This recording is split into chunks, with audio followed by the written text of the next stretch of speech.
when mathematics became a weapon. The discovery.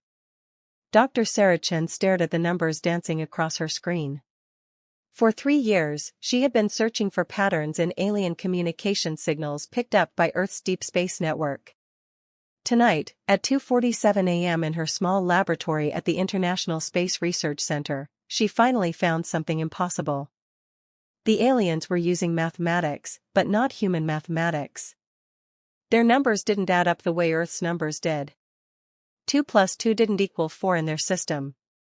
It equaled something else, something that shifted and changed depending on context, on emotion, on intention. This can't be right, Sarah whispered to herself. She ran the calculations again. The result stayed the same. The Valkyrie species, humanity's first contact with intelligent alien life, had built their entire civilization on a form of mathematics that defied every rule humans understood. Where human math was rigid and absolute, Valkyrie math was fluid and alive. Sarah's hands trembled as she reached for her phone. This discovery would change everything.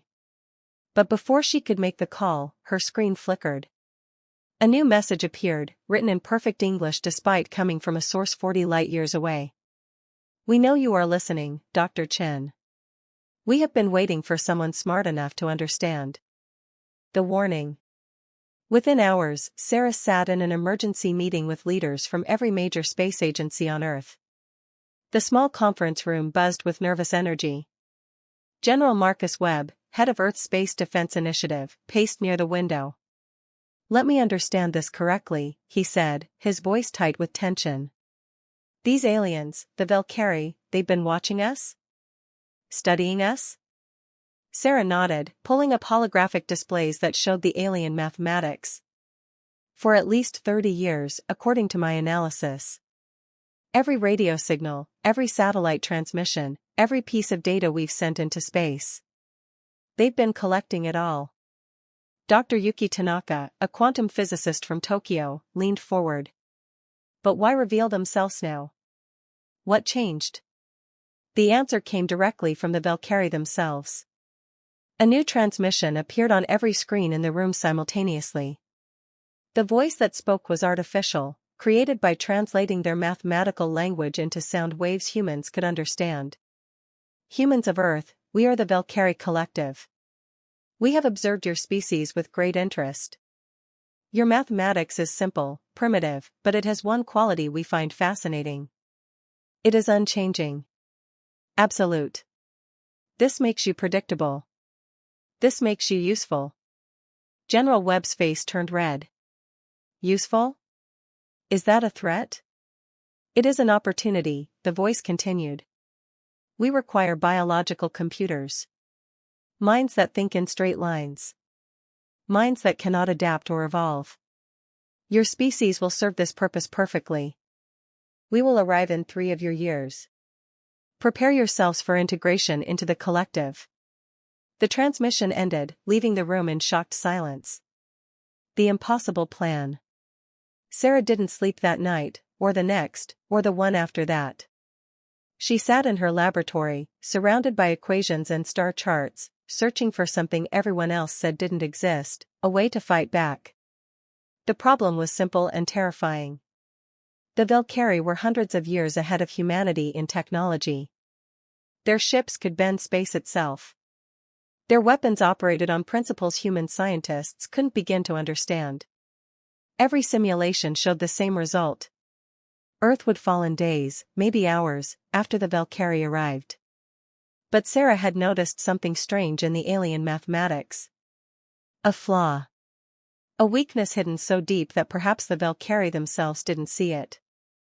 Their fluid, adaptable mathematics made them incredibly powerful. It allowed them to create technology that seemed like magic to human eyes. But it also made them dependent on complexity. They couldn't think simply. They couldn't understand straight lines and rigid rules. Human mathematics, the simple addition and subtraction taught to children, was completely invisible to them. It was too basic, too fundamental. Like asking a chess grandmaster to understand why tic-tac-toe exists. Sarah's hands moved across her keyboard with growing speed. If human math was invisible to the Valkyrie, then perhaps human logic could be too. Perhaps Earth's greatest weakness was actually its greatest weapon. Building the defense. 6 months later, construction began on Project Axiom. The name was Sarah's idea. An axiom is a mathematical truth so basic it needs no proof. 2 + 2 = 4. A straight line is the shortest distance between 2 points. Simple. Absolute. Human. The project required every computer on Earth to be connected into a single massive network. Not to create a superintelligent AI, as some feared, but to do something much stranger. To create a system that thought in the most basic, primitive way possible. Dr. Tanaka led the engineering team that built the hardware. "We're essentially creating the galaxy's largest calculator," he explained to skeptical government officials. "While the Valkyrie think in quantum probabilities and fluid dynamics, we're going to think in ones and zeros." "How does that help us?" asked General Webb. "Their ships can manipulate gravity. Their weapons disintegrate matter. What good are simple calculations against that?" Sarah stepped forward, pulling up a simulation on the main screen. "Watch what happens when Valkyrie mathematics encounters human mathematics." The simulation showed two systems colliding. The Valkyrie equations twisted and flowed like water. The human equations stood rigid and straight like steel beams. When they met, something remarkable happened. The Valkyrie system didn't overwhelm the human one. It couldn't process it. The alien mathematics tried to adapt, to flow around the rigid human logic, but found no way through. "It's like showing colors to someone who sees only in infrared," Sarah explained. "They can detect something is there, but they can't understand what it is. To the Valkyrie, our simple math doesn't look like math at all. It looks like nothing. Like empty space." The first test. 2 years and 4 months after the Valkyrie's first message, their advanced ships entered Earth's solar system. 12 vessels, each the size of a city, emerged from folded space near Jupiter's orbit. Their hulls shimmered with colors that human eyes struggled to process. In the Project Axiom Command Center, buried deep beneath the mountains of Colorado, Sarah watched the alien approach with controlled fear. Hundreds of technicians monitored thousands of screens. Every computer on Earth hummed with synchronized calculation. General Webb stood beside her, his hand hovering over a red button. "This better work, Doctor. We only get one chance." "It will work," Sarah said, with more confidence than she felt. "Mathematics doesn't lie." The Valkyrie ships accelerated toward Earth, their weapons charging with energy that made space itself ripple. Then Project Axiom activated. Every computer on Earth began transmitting the same signal into space. Not complex algorithms or encrypted messages. Just numbers. Simple addition. 1 + 1 = 2. 2 + 2 = 4. Over and over, billions of calculations per second, all absolutely rigid, all perfectly simple. The effect on the Valkyrie was immediate and catastrophic. Their ship's navigation systems failed first, unable to process the empty space that suddenly filled their sensors. Then their weapons systems collapsed, their targeting computers confused by mathematical logic they couldn't comprehend. The beautiful, complex technology that made the Valkyrie powerful simply stopped working when confronted with something too simple to understand. Within minutes, all 12 ships hung dead in space, their crews trapped inside vessels that no longer responded to commands. Sarah allowed herself a small smile. Humanity had just won the first battle of an interstellar war using nothing more than elementary school mathematics. But this was only the beginning. The main Valkyrie fleet was still coming, and they would be ready next time. Earth had 3 months to prepare for the real invasion. The mathematics of war. The counterstrike. The disabled Valkyrie ships drifted in Earth's orbit like silent monuments to an impossible victory. For the first time in recorded history, humanity had defeated an alien threat without firing a single weapon. But the celebration in Project Axiom's command center lasted less than an hour. "They're adapting," Sarah said, watching new data stream across her screens. The main fleet detected what happened. They're already modifying their systems. Dr. Tanaka pulled up tactical displays showing the Valkyrie's massive war fleet, still 2 months away but accelerating. How can they adapt? You said their mathematics couldn't process ours. It can't, Sarah confirmed, her fingers flying across her keyboard. But they don't need to understand it. They just need to isolate it. Look at this. She showed the team a simulation of what the Valkyrie were creating, mathematical walls, barriers made of pure quantum probability that would filter out any signal using human-style logic. It was brilliant in its simplicity. They couldn't understand human mathematics, so they were building systems that simply ignored it completely. General Webb cursed under his breath. So our advantage is gone? Just like that? Not gone, Sarah said slowly, an idea forming. Changed. We need to change with it. The human pattern. 3 weeks later, Sarah stood before the United Nations Assembly, presenting a plan that sounded completely insane. Her holographic display showed Earth surrounded by thousands of satellites, each one containing not advanced technology, but something much simpler, human brains. You want to put people in space? The Chinese ambassador asked, his translator struggling with the technical terms. As weapons? As processors, Sarah corrected. The Valkyrie can filter out computer calculations because computers follow predictable patterns. But human thinking doesn't. We make mistakes. We guess. We feel. We dream. Our brains don't calculate like machines. They estimate, they approximate, they create shortcuts. This makes us unpredictable. Dr. Tanaka continued the explanation.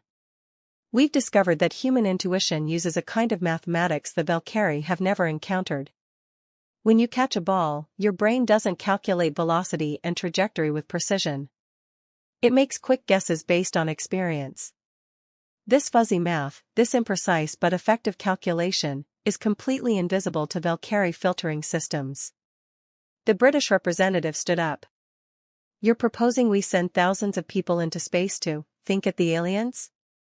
To project our thoughts, Sarah said. We've developed neural interface technology that can broadcast human thought patterns. Not words or images, but the actual mathematical processes of human cognition. When the Valkyrie encounter this, their systems won't just fail to understand it. They'll fail to recognize it exists. The vote took 3 hours. The result was nearly unanimous. Earth would deploy the Human Pattern Network. Volunteers of Earth. The recruitment campaign began immediately. Earth needed 10,000 volunteers willing to have neural interfaces implanted in their brains and spend 3 months in orbital stations, their thoughts synchronized into a defensive network around the planet. The response surprised everyone. Within a week, over 2 million people had applied.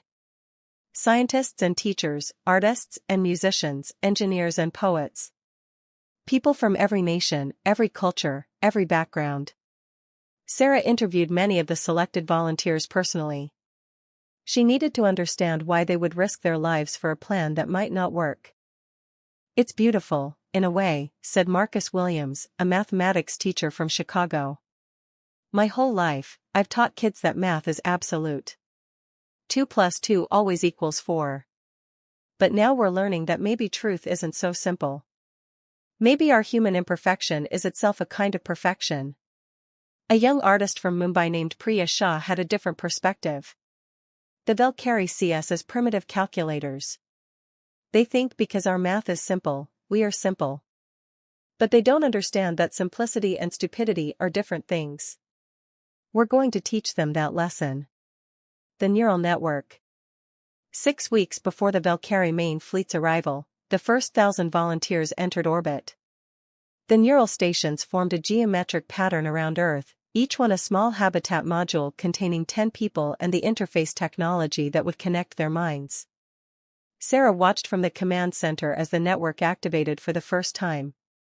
On her screens, she could see the raw data of 10,000 human minds thinking simultaneously. It was chaos. Beautiful, unpredictable chaos. Brain activity synchronized, reported Dr. Tanaka. But the patterns are. I've never seen anything like this. He was right. The collective thought process of the human pattern network didn't look like any computer system ever created. It looked organic, alive, constantly shifting and changing. Mathematical calculations mixed with emotional responses. Logical deductions intertwined with artistic intuition. Memory and imagination flowed together.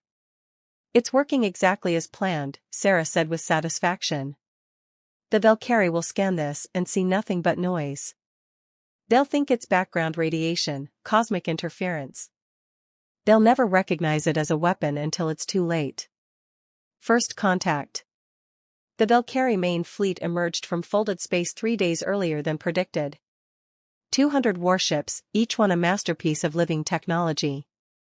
They approached Earth in a formation that seemed to pulse with mathematical certainty. In orbit, the human pattern network activated fully. 10,000 minds focused on a single task, to think like humans. To guess and estimate, to approximate and intuit, to feel and imagine. The lead Valkyrie ship broadcast a message in perfect human language. Humans of Earth. Your resistance is noted but futile. Your primitive defense grid is insufficient. Prepare for integration. General Webb looked at Sarah. Now? She nodded, and the command went out to every neural station. Phase 2. Engage creative interference. What happened next would be studied for centuries. The human pattern network didn't just think. It imagined. 10,000 minds began spontaneously creating stories, solving puzzles, composing music, designing impossible machines. The combined output of human creativity broadcasted into space like a weapon made of pure chaos. The Valkyrie fleet's response was immediate and devastating, to themselves. Their navigation systems, designed to process quantum probabilities with perfect precision, encountered something they had no framework to handle: human creativity. When a Valkyrie ship calculated a course through space, it considered millions of variables with mathematical perfection. But when that calculation encountered the human pattern network's creative interference, the variables multiplied beyond comprehension. Every path became infinite paths. Every decision branched into endless possibilities. The alien fleet came to a complete stop, their vessels frozen in space as their computers tried to process the impossible mathematics of human imagination. The negotiation. Sarah opened a communication channel to the Valkyrie flagship. You called us primitive. You called us predictable. You were wrong about both. The response came several minutes later, the artificial voice now uncertain. We do not understand what you have done. Our systems detect no weapons, no conventional threat. Yet we cannot proceed. Our mathematics has encountered nothing. Empty space where equations should exist. Not empty, Sarah corrected.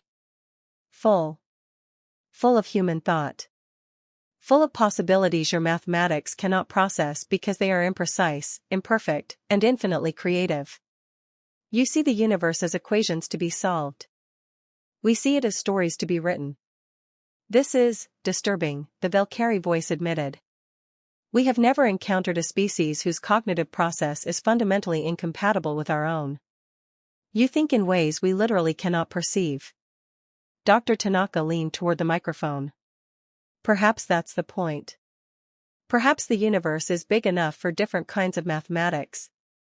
Your fluid equations and our rigid logic. Your complex patterns and our simple calculations. Neither is wrong. They're just different. The silence from the Valkyrie fleet stretched for hours. Sarah could imagine them struggling to comprehend, their brilliant minds unable to grasp something so fundamentally alien to their experience. Finally, the response came. We request a conference. A meeting of minds. We wish to understand how intelligence can exist without the mathematical precision we believed was universal. The Alliance. 6 months later, the first joint Valkyrie human research station opened in orbit around Mars. Sarah stood in the observation deck, watching alien scientists and human researchers working side by side, each struggling to understand the other's way of thinking. The Valkyrie had withdrawn their invasion fleet and offered something humanity had never expected: partnership. They wanted to learn human mathematics, not to conquer Earth, but to expand their own understanding of the universe. "It's funny," Sarah said to General Webb, who had become an unlikely friend during the crisis. "We prepared for war, and we ended up with the greatest scientific collaboration in history." Webb smiled, something he did more often now. Sometimes the best weapon is just being yourself. Being human, in all our imperfect glory. On the station below, a Valkyrie scientist was learning basic arithmetic from a human child, the alien's complex neural structure struggling to comprehend the simple beauty of 1 plus 1. Nearby, a human mathematician studied Valkyrie quantum equations, her mind expanding to grasp concepts that human language had no words for. Sarah thought about the volunteers still in orbit, the 10,000 minds that had saved Earth not through violence, but through creativity. They would return to Earth as heroes, carrying with them the knowledge that humanity's greatest strength wasn't its technology or its weapons. It was its capacity to think in ways no one else could. The Human Pattern Network remained active, now serving not as a defense system but as a bridge between two incompatible forms of intelligence. Every day, it translated human intuition into forms the Valkyrie could study, and translated Valkyrie precision into concepts humans could explore. "You know what this means?" Dr. Tanaka asked, joining them at the observation window. "If there are other species out there, other forms of intelligence, they might all think in completely different ways. The universe might be full of mathematics we can't even imagine." Sarah nodded, watching Earth rise over Mars' horizon. "Then we'll learn them all. One equation at a time. One story at a time. That's what humans do. We adapt. We create. We find patterns in chaos and chaos in patterns." The Valkyrie thought mathematics was universal. "We proved that human mathematics is just one dialect in a language with infinite words." The future. 5 years after first contact, Earth had changed beyond recognition. The partnership with the Valkyrie brought technologies that seemed miraculous: clean energy systems, medical advances that eliminated most diseases, transportation networks that connected the entire planet. But more importantly, it brought a new way of thinking. Human children now learned both rigid mathematics and fluid Valkyrie calculations. Scientists developed hybrid systems that combined human creativity with alien precision. Artists created works that existed in both mathematical frameworks simultaneously. Sarah, now director of the Interspecies Mathematical Research Institute, stood before a classroom of young students, both human and Valkyrie. She held up a simple equation: 2 plus 2 is equal to 4. "To humans, this is absolute truth," she explained. "To Valkyrie, it's one possibility among many. Both perspectives are correct. Both are valuable. The universe is large enough to contain infinite mathematical truths." A human student raised her hand. "Dr. Chen, do you think we'll meet other aliens? Other species with their own kinds of mathematics?" Sarah smiled. "I hope so. Because every new species we meet will teach us a new way of understanding reality. Every different form of intelligence adds another color to our picture of the cosmos. The Valkyrie taught us that our simple mathematics wasn't a weakness, it was a unique strength. Imagine what we'll learn from the next species, and the one after that." Through the classroom windows, Earth and Mars hung in space together, two worlds united by the understanding that diversity in thought was not a barrier but a bridge. Somewhere beyond, the vast universe waited, full of other minds thinking in other ways, solving other equations, creating other patterns. Humanity had finally learned its place in the cosmos, not as conquerors or conquered, but as one voice in an infinite conversation. A voice that spoke in the beautiful, imperfect language of human mathematics: simple, rigid, and absolutely unique. The last algorithm wasn't Valkyrie or human. It was the recognition that every form of intelligence had value, that every way of thinking revealed new truths. In saving itself from invasion, Humanity had discovered something far more precious, a universe where 2 plus 2 could equal both 4 and infinity, depending on who was counting. And in that universe, there was room for everyone.